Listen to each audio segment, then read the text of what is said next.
jwagi dat ma tueng mani ga bun ko lat ke ga long tin you blame DJ Lazard bidiao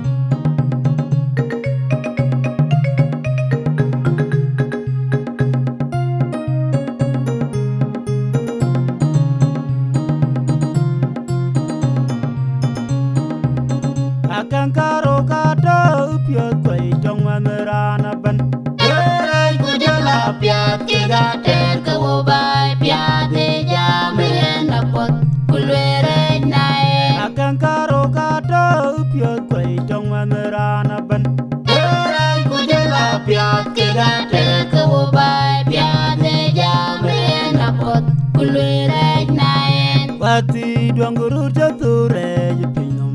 piat de jamen apot kulwere nae yiti dwanguru jature jepinum piat de jamen apot kulwere nae Eleg state pandai Egalolo ganang ba tung dia kayul bugo kurumbe oga pingoy nang bay timne lumbe bay panda panda panda Eleg state pandai Egalolo ganang ba tung dia kayul bugo kurumbe oga pingoy nang bay timne lumbe bay panda panda panda Eleg state pandai Egalolo ganang ba tung dia kayul bugo kurumbe oga pingoy nang bay timne lumbe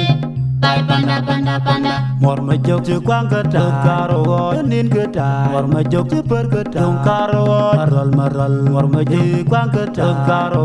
nin kata mor ma jok ci but kata karo maral maral mor ma jok kwang kata karo ci but kata mor ma jok nin kata karo maral maral Eleg state pandai Egalolo ganang ba tung dia kayul bugo kurumbe oga pingoy nang bay timne lumbe bay panda panda panda